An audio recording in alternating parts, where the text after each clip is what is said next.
Bonjour à tous, quoi de neuf en ce jeudi? Bentley révèle la Continental GT, Nissan retouche sa 370Z et deux concepts électriques à découvrir prochainement au salon de Francfort, l'un signé Smart, l'autre Mini.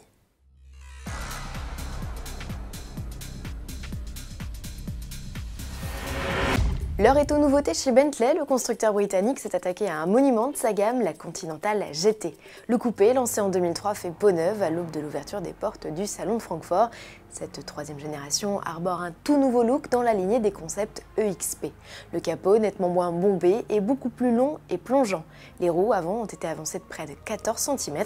Dans le même temps, l'empattement s'est allongé de 10 cm. En revanche, le gabarit est inchangé avec une longueur totale de 4,81 m pour seulement 1,40 m de haut. La poupe, au dessin plus fluide et épuré, gagne des feux ovales. Et à bord, la Continental GT se veut toujours plus luxueuse et moderne avec une instrumentation 100% numérique. Un écran tactile de 12,3 pouces complète la donne, à moins que vous ne préfériez laisser place à 3 petits cadrans ou même à rien du tout, c'est possible grâce à un panneau rotatif à 3 faces. Côté chiffres, l'anglaise a perdu plus de 80 kg mais pèse toujours son poids, plus de 2 tonnes.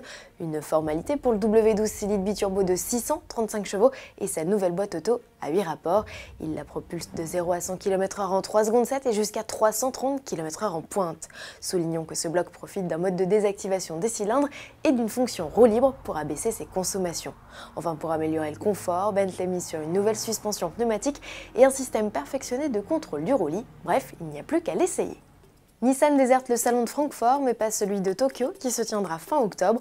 Outre la Leaf, le constructeur nippon présentera une 370Z améliorée, des retouches purement cosmétiques qui comprennent des poignées de porte et des montants centraux noirs ainsi que des projecteurs teintés, des détails jusqu'ici réservés au Nismo. De nouvelles jantes de 19 pouces font leur entrée au même titre que cette teinte rouge. Techniquement, le V6 de 328 chevaux reste au catalogue avec une subtilité sur la version à boîte mécanique, elle hérite d'un nouvel embrayage. Retour à Francfort où Smart dévoilera dans le cadre du salon son concept de Forto du futur, la Vision EQ. Aussi longue que la biplace actuelle, la nouvelle venue est 6 cm plus large. Elle profite de portes pivotantes qui offrent 3 avantages, un style d'enfer, un gain d'espace et un accès simplifié vers l'habitacle. Si le prototype électrique profite toujours d'une planche de bord, ici équipée d'un écran de 24 pouces, vous noterez la disparition totale du volant et des pédales. Et pour cause, la voiture du futur selon Smart est autonome et ultra connectée. Elle pourra interagir avec les passagers lovés sur la banquette ou directement avec les utilisateurs extérieurs grâce à une calandre à affichage variable. Du côté de chez Mini, l'ambiance est tout aussi électrique, mais un poil moins futuriste avec un concept reprenant quasi trait pour trait les citadines du moment. Le constructeur nous avait déjà fait le coup en 2008 avec la Mini E. Un choix délibéré, Mini veut que ses modèles zéro émission soient proches visuellement des versions thermiques.